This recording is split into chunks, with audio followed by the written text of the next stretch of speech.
Estamos iniciando o mês de agosto e agora, inclusive, dizem que é reta final do ano. E eu arrisco dizer que é reta final mesmo, porque, mais uma vez, a gente vai ter que ficar naquele lugar comum de dizer que o tempo está passando muito rápido. Eu não sei se é a gente que está ficando velho, e aí parece que o tempo passa mais rápido do que quando a gente é mais jovem. Eu só sei que nós já estamos em agosto. Daqui a pouco você já vai começar a ver os primeiros indícios do Natal chegando. Eu, inclusive, sei que algumas pessoas aqui, dependendo de quantas vezes você costuma fazer alguma compra, eu sei que já tem gente aqui endividado para 2017. Se você está fazendo, sei lá, se você fizer qualquer compra agora em 6 vezes, você já se endividou para 2017. Bom, de qualquer forma, a Bíblia diz que o tempo passa rapidamente, nós voamos, e então nós já estamos em agosto, primeiro domingo de agosto, iniciando uma nova série que nós denominamos Pilares da Fé Cristã. Por que nós pensamos nessa série? Nós pensamos nessa série em trazer uma abordagem sobre o que é imprescindível para o cristianismo. Há algumas coisas, por exemplo, que não são imprescindíveis para que você continue sendo um cristão. Por exemplo, você pode muito bem ser cristão e não ser, por exemplo, da nossa denominação. O fato de você não ser da nossa denominação, por exemplo, não exclui o fato de. Não torna você um não cristão. Por exemplo, não, só é cristão quem faz parte dessa igreja e da nossa denominação. Isso não é verdade. Você pode ser um bom cristão sendo de uma denominação completamente diferente da nossa. Então, ser de uma determinada denominação cristã não faz parte daquilo que nós denominamos pilares da fé cristã. Nós denominamos pilares da fé cristã aquilo que, se você tira da fé, faz ruir absolutamente tudo. Aquilo que precisa existir para que você possa dizer que é um cristão. Então, durante o mês de agosto todo, nós vamos falar sobre alguns dos principais pilares que sustentam uma fé cristã bíblica. No entanto, nós não queremos fazer dessa aula uma aula de teologia sistemática, ou seja, pegar um tópico da teologia e ficar aí 40 minutos falando sobre ele, e aí você sai daqui sabendo basicamente o que você precisa saber sobre um ponto da teologia, sem que a gente saiba como é que isso funciona na prática. Então nós vamos fazer a abordagem da seguinte forma: nós vamos, a cada domingo, trazer um pilar que nós julgamos importante na construção da fé cristã e demonstrar o que acontece quando um desses pilares é arrancado. Em que pecado nós caímos e o que deixa de existir na vida cristã. Por exemplo, nós vamos falar hoje sobre a soberania de Deus, de que Deus é soberano. E então nós vamos analisar um pouco disso e depois fazer a seguinte pergunta: se eu deixo de acreditar que Deus é soberano, como é que a minha vida é afetada, por exemplo, na segunda-feira? Porque se isso é importante, se esse é um pilar da fé, se é algo que a Bíblia diz que deve existir, também nós precisamos crer que, se nós tirarmos isso da nossa vida, alguma implicação prática isso traz. Então é essa abordagem que nós vamos fazer em todos os domingos dessa série, em que nós trataremos de 4 daquilo que nós consideramos 4 pilares principais de uma fé cristã sadia e bíblica. Bom, para a gente começar a falar sobre o que a gente vai falar hoje, nós vamos ter que ir para o começo e nós vamos ler 2 textos. Um muito curto e um outro texto um pouco mais longo, porém ainda curto, que aparentemente não tem ligação entre si, mas depois nós vamos ver como uma coisa está intimamente ligada à outra. Eu vou pedir para o Paulo, nosso assessor para assuntos de projeção dessa noite, que projete para nós o primeiro versículo, que provavelmente, se você frequenta essa igreja há mais de 2 meses, você já sabe de cor. É o primeiro versículo da Bíblia. A Bíblia começa com a seguinte afirmação, lá em Gênesis 1, versículo 1. No princípio, criou Deus os céus e a terra. Aparentemente isso é simples. Se esse versículo for colocado, por exemplo, numa sala com crianças e alguém projetar esse versículo, ler com as crianças e perguntar assim, olha, o que esse texto da Bíblia está dizendo? Muito provavelmente as crianças vão olhar para esse texto, vão dizer, olha, tia, está dizendo que Deus criou o céu e a terra. E está certo, porque é exatamente o que o texto está dizendo. Talvez a professora, então, dissesse assim, tá, mas então a Bíblia está dizendo que o Papai do Céu criou os céus e a terra. E quando ele fez isso? Aí, talvez, eles vão dar mais uma olhada e vão dizer, no princípio. Então, talvez se a professora quiser colocar um pouco mais de discussão, vai dizer, mas quando é isso? No princípio. E alguém vai dizer, no princípio de tudo. E ponto final. Basicamente, se a gente olha para esse versículo, é um versículo simples, fácil de decorar. Eu tenho certeza, inclusive, se a gente terminar o culto e eu falar assim, olha, gente, vamos recitar juntos o primeiro versículo da Bíblia, ninguém aqui vai ter dificuldade em dizer, no princípio, Deus criou os céus e a terra. Beleza, tranquilo. Eu acho, inclusive, que talvez por esse fator de ser um versículo que, em tese, é fácil de entender e fácil de responder perguntas básicas a respeito dele, por esses motivos é que nós não aprofundamos algumas coisas que estão implícitas nesse texto. Mas antes de a gente entrar em alguma das coisas implícitas nesse texto, nós precisamos estabelecer algumas coisas. A primeira coisa que nós vamos partir como ponto fundamental de tudo que nós falamos nessa série. Primeira coisa importante, nós cremos na Bíblia. Isso é importante dizer, porque você pode pensar assim, não, mas a gente está numa igreja, então é normal que a gente creia na Bíblia. Não é tão normal mais. Porque é muito possível que você frequente uma igreja em que a Bíblia simplesmente é relativizada. Ou mais, ela passa a ser pregada de acordo com a conveniência da própria igreja. E eu acho isso um grande perigo. O que nós precisamos estabelecer como igreja, antes de qualquer coisa, é: nós cremos na Bíblia. Por que isso é importante dizer? Isso é importante dizer porque a Bíblia está dizendo que Deus criou os céus e a terra. E isso está implícito numa criação maior. Porque a Bíblia, caso você já tenha lido, você deve ter notado que a Bíblia não tem tanto interesse em explicar alguns pormenores. Quando a Bíblia diz, no princípio criou Deus os céus e a terra, ela está dizendo o seguinte: já havia o cosmos todo estabelecido. O cosmos já existia. Não sei, alguém sabe dizer aqui quantas galáxias nós temos? Pelo menos, por enquanto, algum estudioso de galáxias para dizer, olha, sei lá, as galáxias descobertas até agora são tantas. Alguém sabe? Produção, sabe dizer? Não, produção? Nosso assessor para assunto de galáxias. Olha lá, atenção para os números. 10 sextilhões de estrelas. 100 bilhões de galáxias. Olha aí, que beleza. Segundo a revista Abril. Não é a revista Veja, né? Porque senão o pessoal de esquerda fica louco. Tá falando, isso é golpe. Não é. Então, são quantos? 100 bilhões. 100 bilhões de galáxias. Olha que interessante. A CVC faz alguma excursão para galáxias assim? Para a gente poder... Não? Não tem? Se a gente entrar lá na CVC, não vai ter? Não tem um tourzinho assim só para as galáxias? Nada, nada? Mas que coisa, hein? Atenção, CVC. Isso é só o universo visível. Olha isso, é importante dizer, porque há então o universo invisível. O que significa dizer que quando a Bíblia diz, no princípio criou Deus os céus e a terra, já está subentendido essas 100 bilhões de galáxias e quantas estrelas? Essas estrelas até eu já perdi aqui.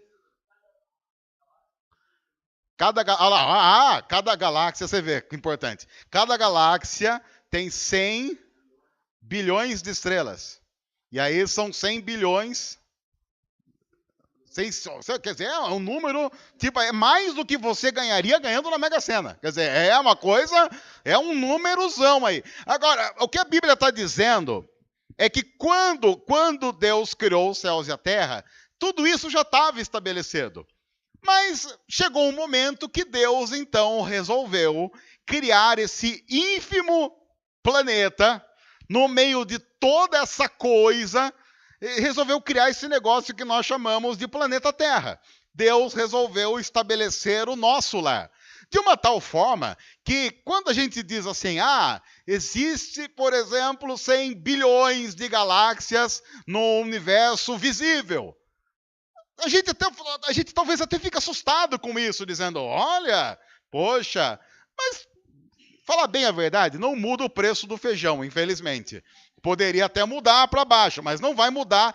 Eu, inclusive, acho que o fato de você saber que existem tantas galáxias assim, não vai tirar o seu sono hoje. Do tipo, você deitar a cabeça no travesseiro, você está virando para um lado, para o outro, aí a pessoa que está lá na cama com você fala, o que está acontecendo, amor? Não sei, você não sabe, 100 bilhões de galáxias. Apenas as visíveis.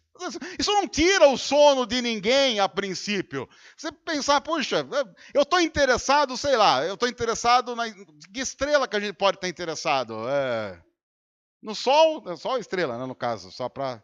Sol, no Sol, porque se o Sol morrer aí, isso me interessa. Agora, se alguém fala assim, olha, você sabia que há uma estrela 100 bilhões de anos-luz de nós que está morrendo?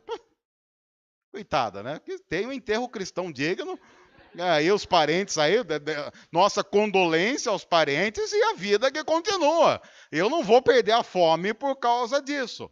Está estabelecido, implícito no texto, que quando a Bíblia diz, no princípio Deus criou os céus e a terra, a Bíblia está trazendo todo o contexto da criação para uma particularidade específica. Deus está tratando de um ínfimo planeta chamado planeta Terra e escolhido para uma revelação especial no meio de bilhões e bilhões e bilhões de planetas, estrelas e galáxias.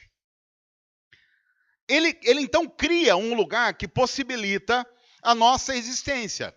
E sendo assim, porque quando você estuda galáxias, estrelas, você sabe, e a gente estudou um pouco disso na escola, mas você consegue aprofundar esse assunto nas internets da vida, se você não estiver perdendo o seu tempo com Pokémon GO, por exemplo.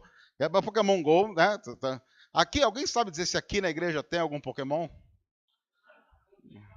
Rodrigo, nosso assessor para assuntos de Pokémon, estava caçando aqui.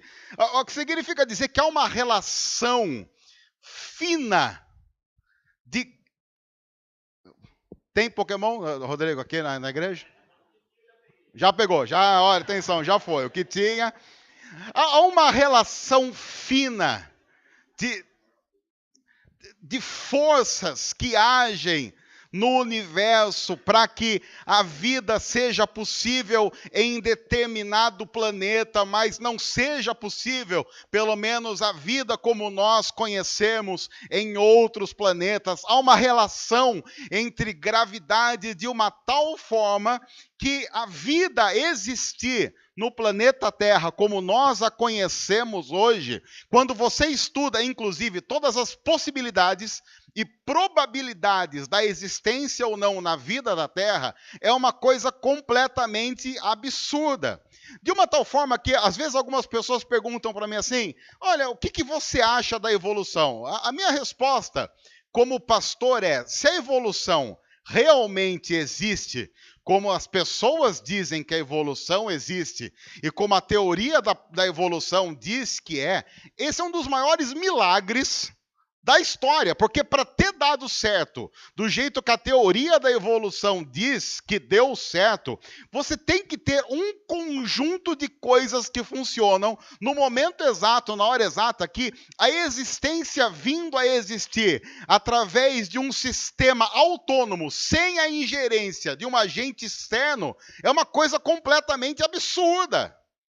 E eu digo, inclusive, que para crer na teoria da evolução, sem um agente externo, o cara tem que ter uma fé, mas ele tem que ter uma fé absurda, absurda. Eu, inclusive, quero recomendar um livro de um cara chamado Francis Collins, chamado A Linguagem de Deus, e num desses capítulos, ele traz a probabilidade matemática da teoria da evolução sem um agente externo.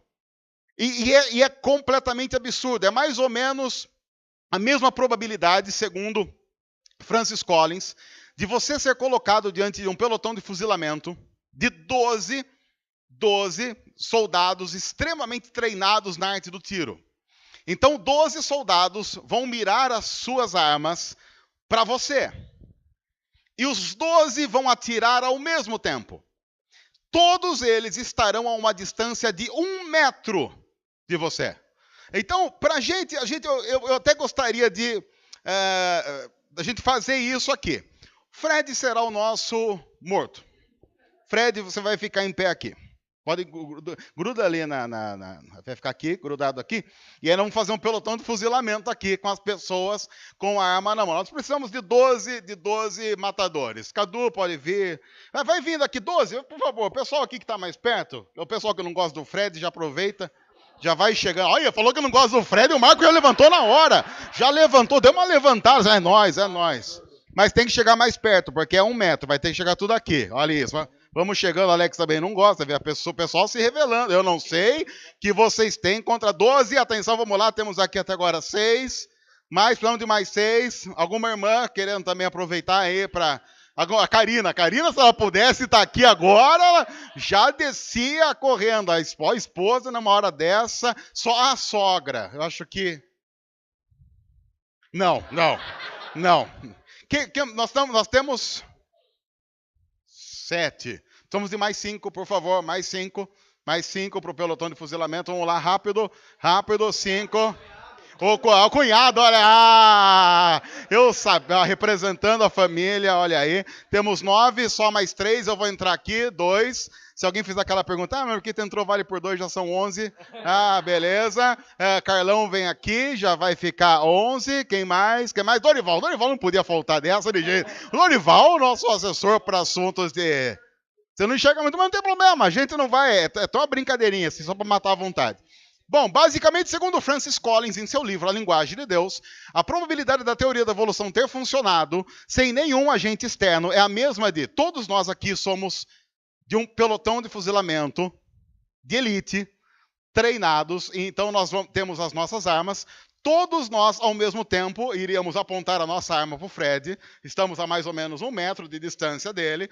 Todos nós atiraríamos ao mesmo tempo. O Dorival já está com uma coisa mais ali, ó. Não gosta, o Dorival não gosta mesmo. O Dorival ali já não gostou. Todos nós estamos aqui, atiramos ao mesmo tempo, e o que acontece? Todos nós erramos. Todos. De uma tal forma que depois de ouvir o som de 12 tiros, o Fred fecha o olho assim, de repente ele abre, olha para... Ele pensa assim, eu vou abrir o olho agora, eu vou ver Jesus. Ele vê só a gente, ele faz meio... Ele olha para ele mesmo e fala, mas ué... Não há nem rasparam, nem raspou um tiro nele. Você poderia dizer assim, impossível. Eu diria para você, altamente improvável, porém é possível. Quer ver só? É possível que 11 acertem e 1 erre. Por exemplo, de repente, sei lá, o Carlão está ali no canto. Na hora que vai atirar, sei lá, ele mata o Dorival. Sem querer, ele mata o Dorival ali. Aí você pode falar assim, não, mas tudo bem, ele levou... Aí vão ver lá, vão fazer a autópsia, aí vão ver que o Fred estava com 11 tiros. Ele falou, mas eram 12. Era, mas o Carlão, na hora que foi atirar, ele deu uma... Sei lá, ele espirrou, tossiu, e a bala dele que iria pegar na cabeça passou aqui por cima. E... Bom, o que eu diria para você é que se é possível um errar, há a possibilidade de todos errarem. Se é possível que um erre, é possível que todos errem. Você pode dizer assim, Mas é altamente improvável que todos vão errar ao mesmo tempo. Por isso que eu estou dizendo, se você consegue acreditar que todos esses errariam ao mesmo tempo, é a mesma probabilidade para você acreditar na teoria da evolução sem nenhum agente externo. É por isso que a minha resposta é: pode? Ué, até pode. Mas que tem que ter uma fé enorme, tem que ter. Porque seria muito mais fácil eu falar assim, sabe por que os 12 erraram? Porque veio alguma ordem de alguém querendo livrar o Fred e deu ordem para todo mundo dizendo assim, ó, vocês vão lá e encenam o fuzilamento. Mas ninguém acerte o sujeito. Só é possível pensar em que o cara não morreu depois de 12 atirarem a 1 metro de distância sendo de elite, se você falar assim, alguém externamente agiu nesse negócio. Podemos voltar para o nosso lugar. Era isso que eu tinha a dizer sobre Francis Collins. Ele tem um outro exemplo que não dá para a gente fazer aqui, tá? O outro exemplo que ele dá de probabilidade matemática é você ter um ferro velho, um tornado passa por um ferro velho, o tornado sozinho monta um Boeing que sai voando. Eu pensei, como é que a gente poderia fazer isso aqui? Eu não sei. Bom,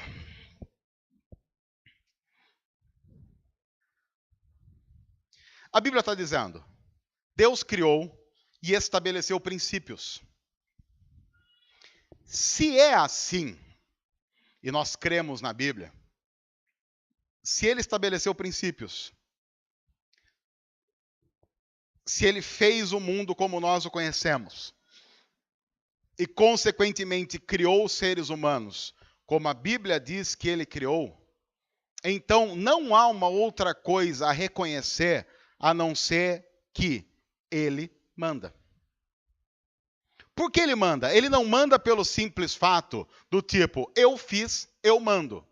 Ele manda pelo fato de que eu fiz, eu conheço o processo, eu sei as particularidades envolvidas, consequentemente, eu sei como as coisas devem ser.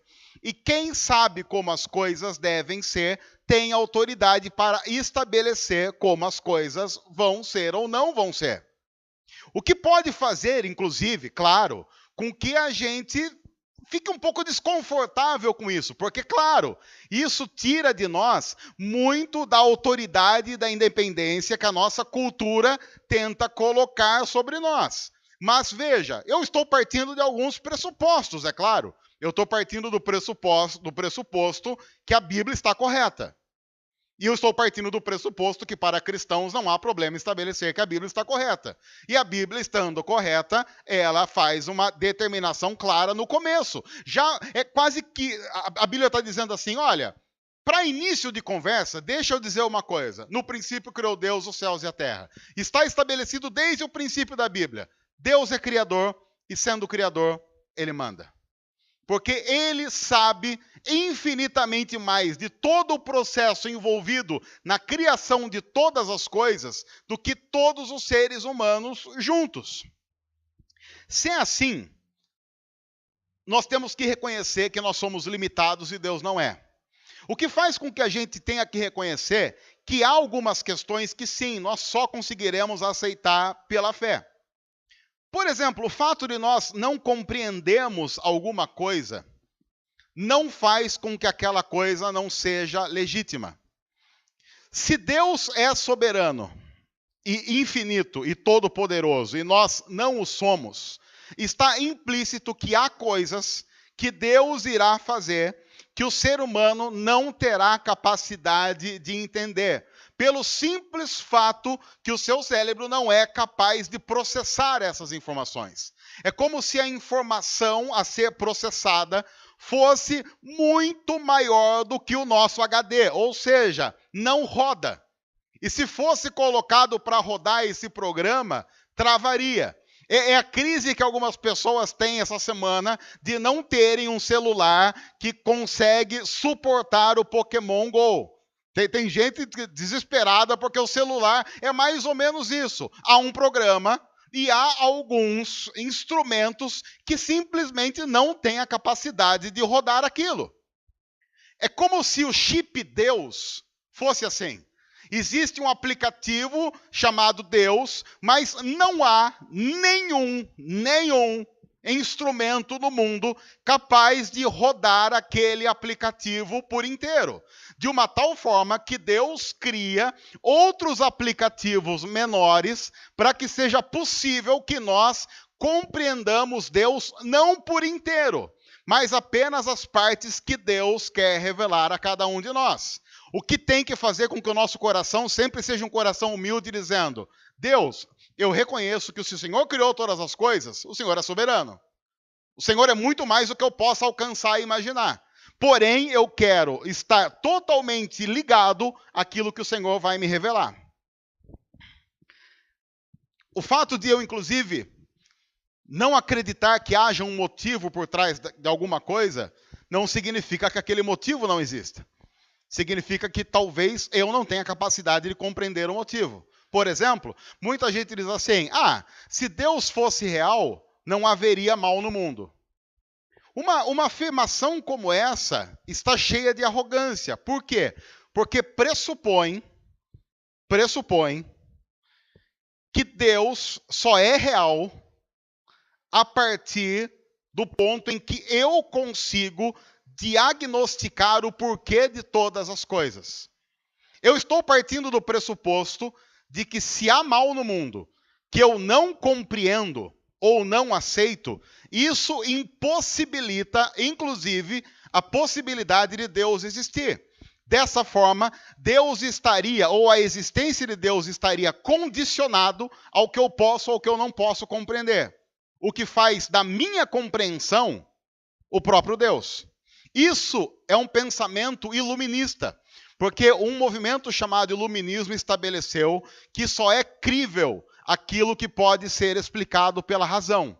Se você pode explicar algo pela razão, então aquilo é aceito. Se aquilo não pode ser explicado pela razão, então aquilo não pode ser aceito. Ora, Deus pode ser explicado pela razão? Basicamente não, porque quando nós falamos de Deus, nós estamos falando de um ato de fé. Eu creio em Deus pela fé. Então, como filhos do iluminismo, a única coisa que a gente tem que fazer é jogar Deus para um campo ali meio duvidoso da existência, que é fé. Bom, e aí, claro, a partir disso, se você tem fé em Deus, isso não se discute. Talvez uma fraqueza que você tenha é acreditar nele, mas deixa, vai levando isso enquanto dá. Só que a gente não pode se esquecer, por exemplo, que até pouco tempo na história, nós acreditávamos que o mundo era uma tábua. Lembram disso na história? Os navegadores acreditavam que se eles fossem navegando, ia chegar uma hora que simplesmente eles iam chegar numa grande cachoeira e essa cachoeira ia acabar no nada. Era literalmente o fim do mundo. Praticamente logo ali depois de Saltinho. Não é isso. Basicamente era uma crença que o ser humano tinha. De uma tal forma que se você chegasse para o ser humano naquela época e dissesse assim: não, a Terra não é uma tábua.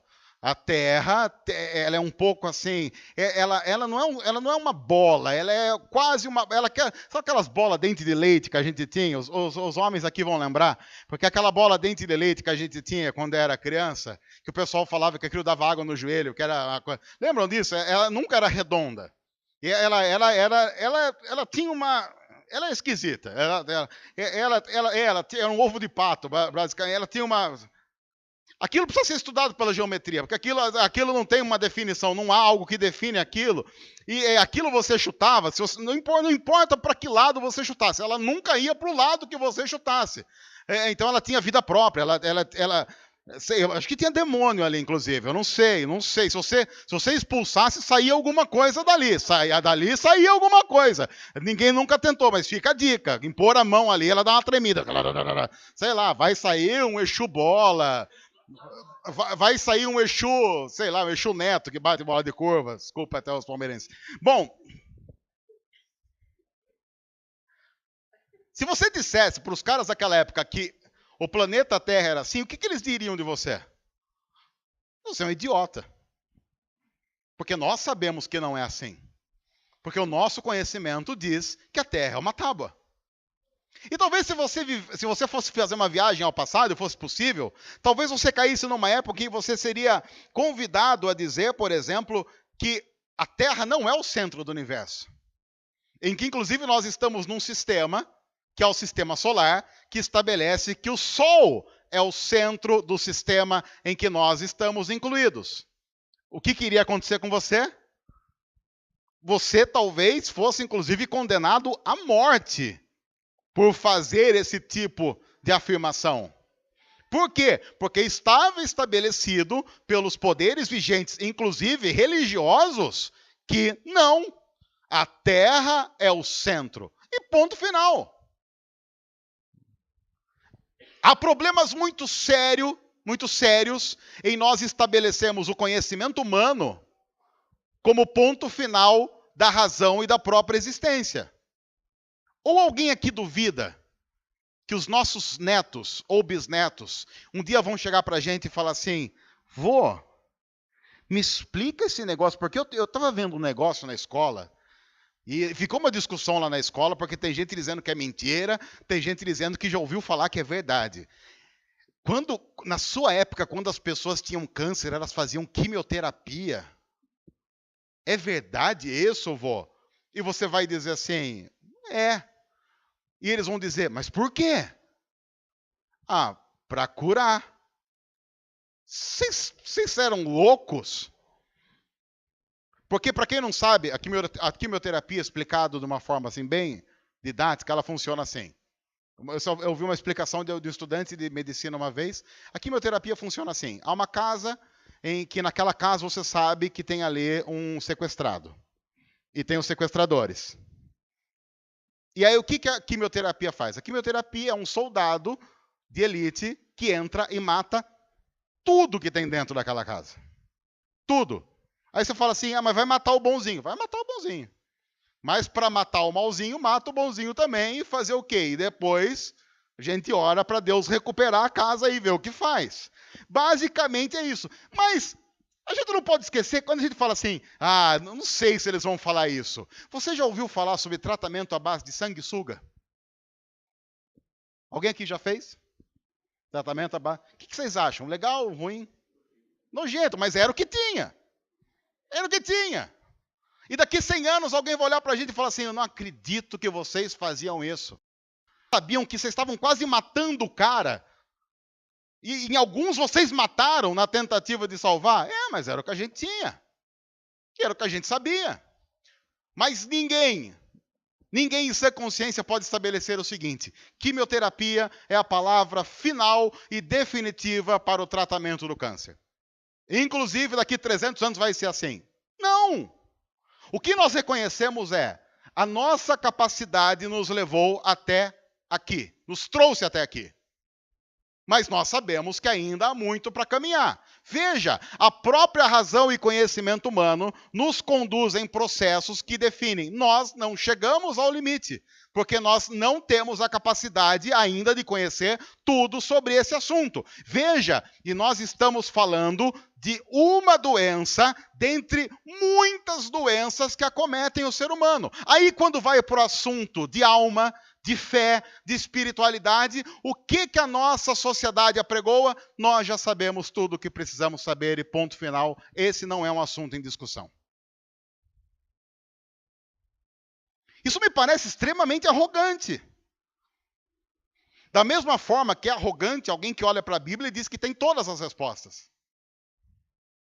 A teologia, inclusive, nos deve fazer caminhar por um campo em profunda humildade, dizendo: Deus, se o Senhor é soberano, como a palavra diz que o Senhor é soberano, então nos ajuda a ter a humildade para reconhecer que nós nunca teremos todas as respostas. Teremos aquelas que o Senhor revela na tua palavra, mas não teremos todas. O que inclusive faz com que nós não tenhamos o direito de dizer quem está e quem não está com o Senhor. A gente não tem essa autoridade. Richard Dawkins, um dos papas do ateísmo pós-moderno, no seu livro Deus no Delírio, escreve o seguinte: será que nós não podemos olhar para um jardim e simplesmente parar de imaginar se há ou se não há um duende ali? Ele está criticando a crença em Deus. Ele diz, as pessoas que acreditam em Deus ficam olhando para um jardim e imaginando se no jardim tem ou não tem um duende. E essa frase de Dawkins ficou muito famosa. Agora, o que a gente não pode esquecer é que o fato de haver um jardim, e eu não vou discutir se há ou não há duendes no jardim, porque para mim não há duendes no jardim. Mas o fato de haver um jardim pressupõe um jardineiro. É interessante que Richard Dawkins cai na própria armadilha que ele tenta colocar. Ele diz, gente, parem de imaginar que no jardim há um duende. E o cristianismo diz, sim, nós não procuramos duendes no jardim, nós celebramos o jardineiro. E cremos que esse jardineiro é soberano para cortar as folhas do jeito que ele quer, para podar do jeito que ele sabe que precisa, porque um jardineiro sabe a respeito de jardim mais do que as próprias flores do jardim. Ou alguém aqui, quando vai cuidar do jardim da casa, espera que as próprias flores façam uma reunião e definam o que você tem que fazer. De uma tal forma que se você tem lá uma planta, aí você vai lá regar a planta, e você chega lá e diz, ó, planta, quanto de água devo colocar em vós? Tipo, ninguém faz isso. Porque está pressuposto. Eu sou o jardineiro. Faço com a planta o que precisa ser feito para a planta. Se a planta gosta ou não gosta, essa é uma outra questão. E nós não estamos discutindo se a planta gosta ou não gosta daquilo. Nós estamos discutindo que há uma força e uma inteligência superior à da própria planta na relação planta-jardineiro.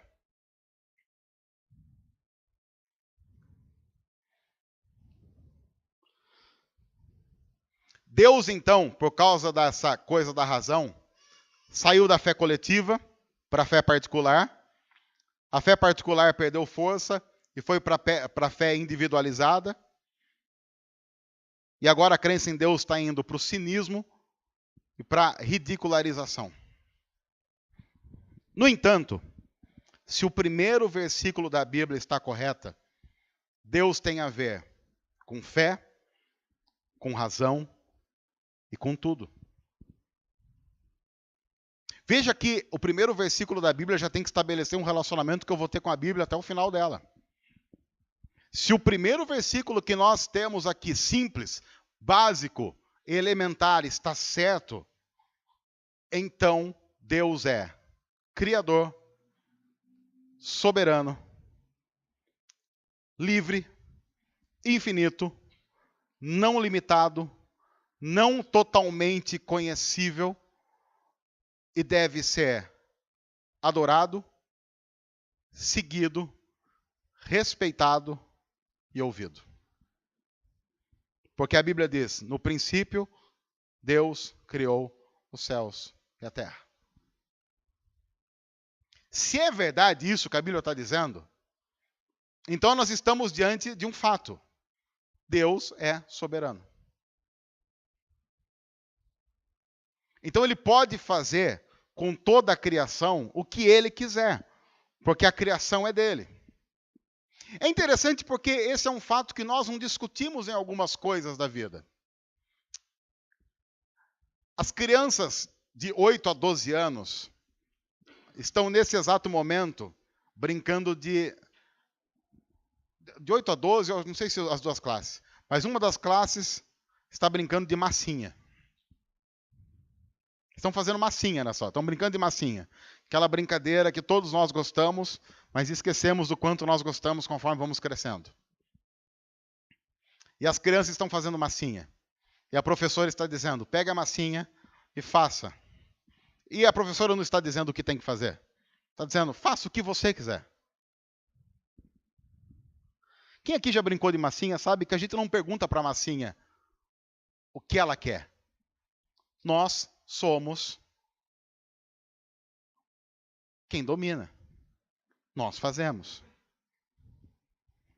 Você não fica esperando a massinha revelar-se. Você revela o seu ato criativo nela. Claro que numa cultura como a nossa, você pode dizer assim, mas e os direitos da massinha? A massinha precisa ter a sua voz ouvida. Nós precisamos fazer o Partido da União das Massinhas, o PUM, para que as massinhas possam ser ouvidas e trazer a sua reivindicação àquele que vai fazer a massinha. De uma tal forma que antes de você mexer na massinha, a massinha possa dizer a você até onde você pode ir e até onde você não pode ir. E dizer a você, inclusive, que se você passar de alguns limites, ela simplesmente nunca mais vai olhar para você. E a reunião das massinhas, inclusive, dirá que quando elas fizerem isso, estarão livres do manipulador de massinhas. E aí você pode dizer assim, mas isso simplesmente é ridículo. As coisas não são assim. E eu vou dizer para você, concordo. Exatamente, as coisas não são assim. É inadmissível pensar numa reunião de massinhas querendo discutir com a sua mão como é que você deve ou não deve fazer as coisas. Sim, é estranho pensar nisso, mas é assim que nós fazemos. Nós, se a Bíblia está certa, somos quase um bando de massinha tentando dialogar com o Criador de todas as coisas, o que ele pode ou não pode fazer. Nos esquecendo que se a Bíblia está correta, está estabelecido que o Criador tem já essa preocupação. Não basta para nós lembrar que um dia Deus deu a nós a capacidade de romper com Ele, foi isso que nós fizemos? Porque nós não podemos esquecer que um dia as massinhas se rebelaram, porque elas tinham essa capacidade, se rebelaram e pecaram, e romperam com o Criador. E a partir disso, a massinha entrou num processo de degradação e o próprio Criador disse, eu preciso consertar essa história. É por isso que entra a história da cruz, do próprio Deus, do próprio autor da vida, morrendo no lugar de um bando de gente pecadora como eu e você. É o próprio Criador, o Deus que criou os céus e a terra, entrando na história, sendo o nosso substituto para consertar toda a porcaria que nós fizemos. Para mim, estabelecer que Deus é soberano e que manda é um ponto fundamental de qualquer teologia. Nenhuma igreja consegue ser bíblica sem resolver essa pendência. Agora, quando a gente pensa nisso, a gente precisa terminar lembrando o que a não crença na soberania de Deus tem feito em nós. A principal reação anticristã e antibíblica a não cremos na soberania de Deus é o abandono da oração. Porque o que é oração? Oração é um ato de extrema submissão, porque eu oro justamente para reconhecer, através desse ato, que eu não tenho condições de fazer quase nada. Quer ver só? Diz aí quais são os principais motivos de oração que a gente tem no dia a dia. Diz aí, quais são as orações mais triviais e mais básicas? Alguém pode dizer? A gente agradece saúde. Sei lá. Porque se eu agradeço saúde, eu estou reconhecendo que eu não tenho condições de manter a minha própria saúde. Então eu dependo de Deus de uma tal forma que quando Ele me dá saúde, eu agradeço. O que mais? Eu peço perdão, porque pedir perdão é um ato de profunda submissão. Alguém está certo, alguém está errado, então quem está errado pede perdão. No caso, ninguém vai orar dizendo assim, Deus, agora eu estou aqui esperando que o Senhor peça perdão. Ninguém, pelo menos que seja uma pessoa sã, vai fazer isso. Toda oração está estabelecido. Seres humanos pedem perdão e Deus perdoa. Por quê? Porque está estabelecido um princípio. Seres humanos sempre estão errados, Deus sempre está certo. Então, quem está errado pede perdão e quem está certo, por ser misericordioso, nesse caso, perdoa. Está estabelecido esse princípio. Se eu não creio que Deus é soberano, eu já vou ter dificuldade com isso. Se eu não creio que Deus é soberano, eu não sei se eu vou pedir perdão, porque nesse ponto eu discordo de Deus dizer que eu estou errado. E olha como isso acontece. eu começo a entrar em alguns pecados que eu vou praticando, sem pedir perdão. Por quê? Porque Deus disse que isso era errado, mas eu, particularmente, não concordo com Deus que disse que isso era errado. Então, para isso, eu não vou pedir perdão. Para esse pecado especificamente, eu não vou pedir perdão. A Bíblia diz que é pecado, mas eu discordo. Veja, eu já quebrei a soberania de Deus. Porque se Deus estabeleceu que aquilo é pecado e ponto final. Mas há alguns pecados que eu simplesmente vou vivendo como se não fosse pecado. Ou como se Deus abrisse uma ressalva e tolerasse aquele pecado na minha vida. De uma tal forma que é estabelecido que Deus está me tratando em pé de igualdade com Ele mesmo. O que é absurdo. O que mais? Abençoa o nosso dia. É a oração da manhã. Agora, se Deus não é soberano, essa oração é completamente idiota. Mas por que eu vou pedir para Deus abençoar o meu dia? Eu estou com saúde e vou trabalhar. Ah, mas eu tenho que orar por saúde. Ah, não sei, eu não tomo umas vitaminas aí que está garantindo aqui o riscado aqui. Faço exercício, não no caso eu, estou falando uma hipótese. Uma hipótese. Se a pessoa olha e fala assim, duvido.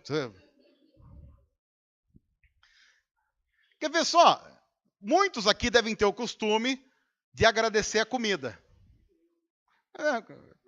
Gordo agradece a comida. Agradece de coração, Senhor, muito obrigado mesmo.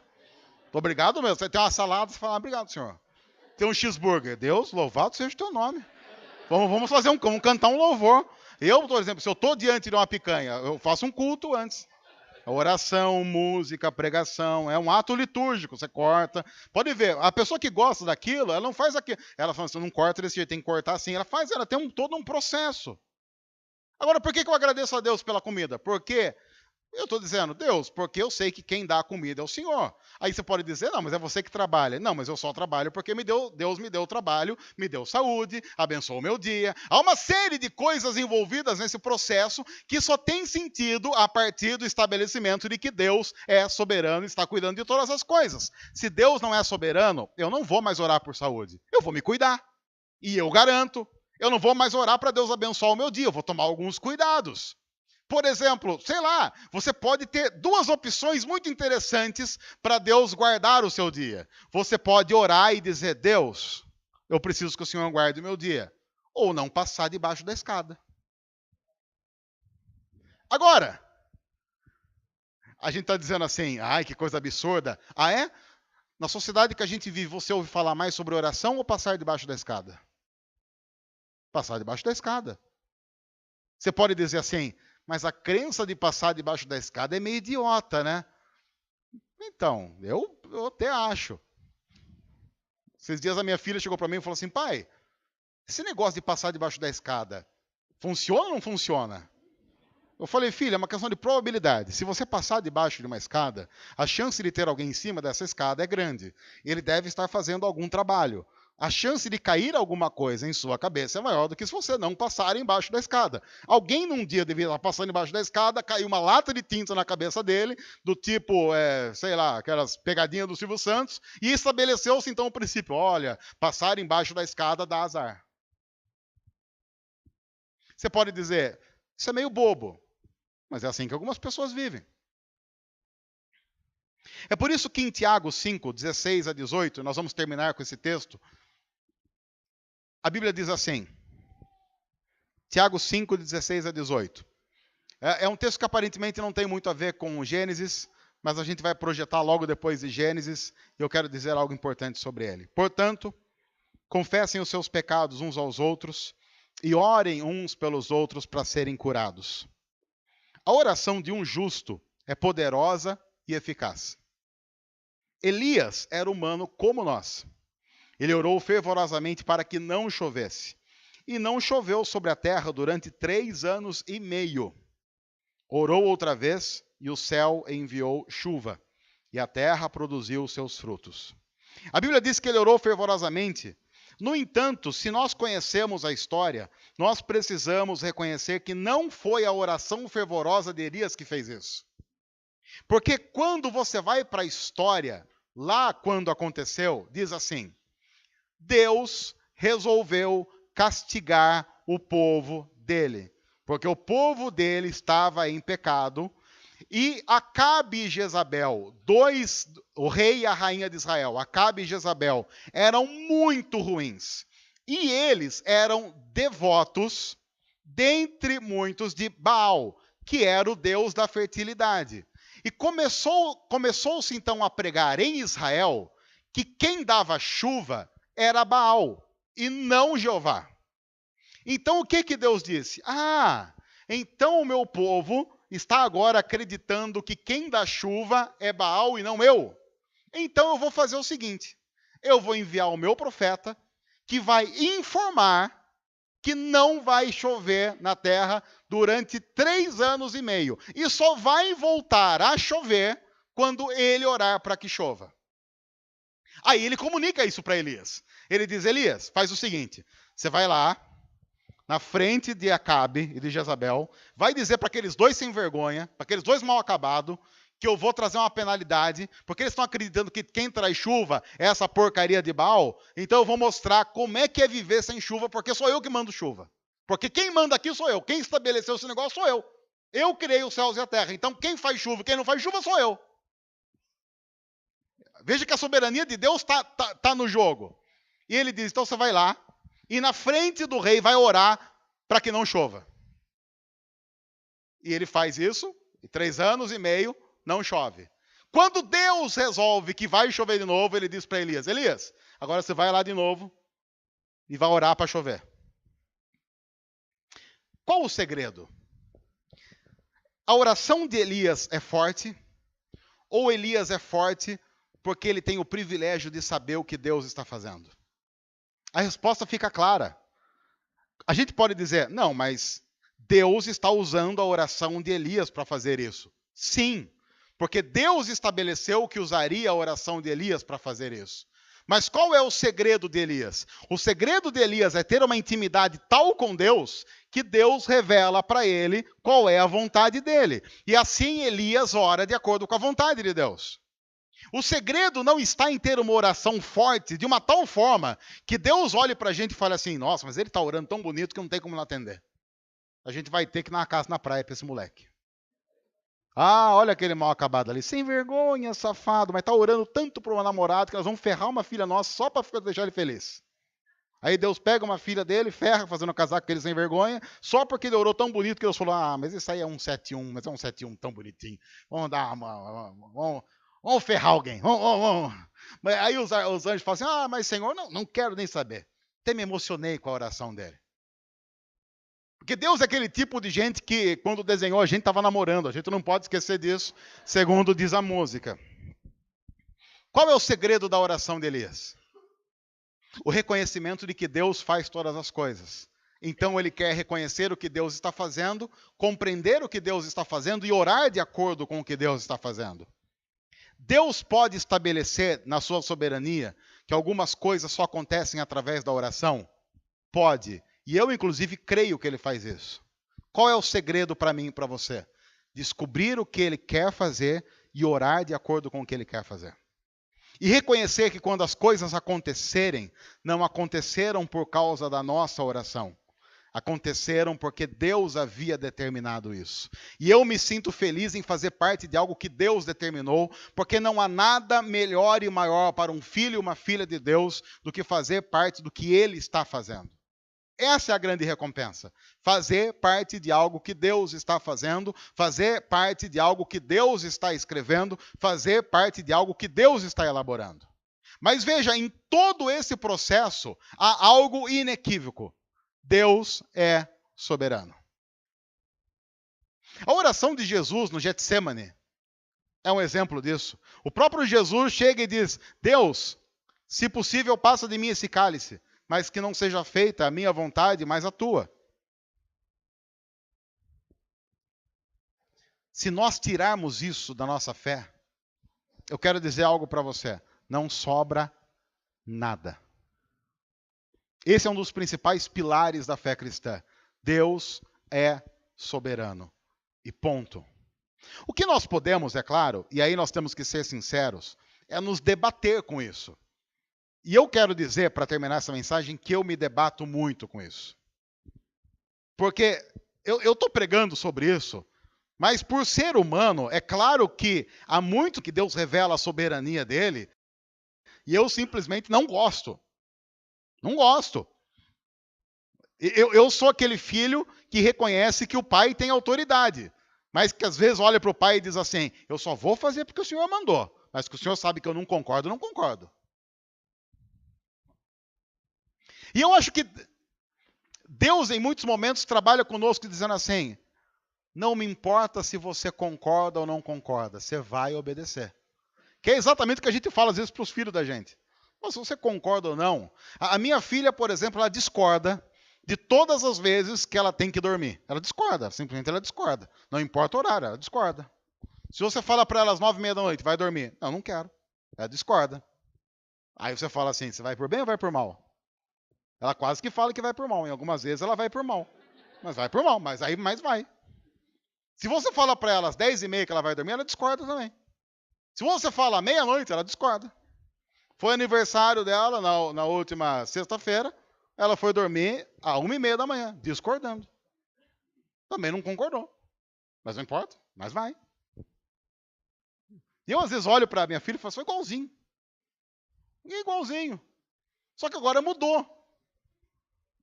Deus diz, você está achando que vai fazer isso? Não vai. Eu falo, eu vou. Não vai. Eu vou. E Deus fala, vamos ver então. Então vai.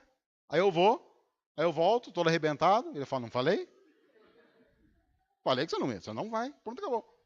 Eu posso brigar com isso.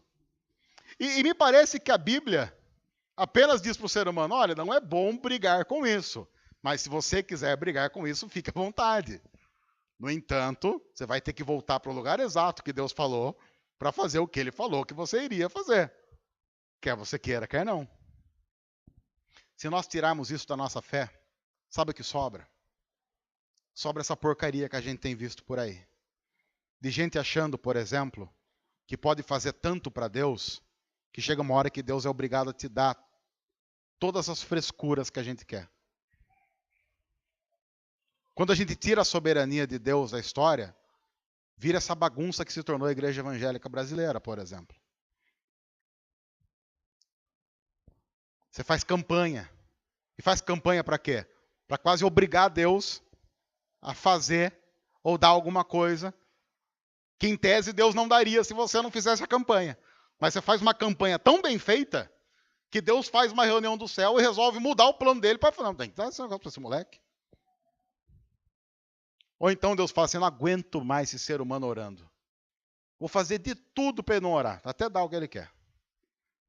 No entanto, a gente sabe, e a história mostra, que às vezes a maior forma de Deus trazer castigo sobre nós é justamente respondendo a nossa oração. Muitas pessoas foram profundamente castigadas quando Deus respondeu à oração que fizeram, porque não oraram de acordo com aquilo que Deus tinha estabelecido na sua palavra.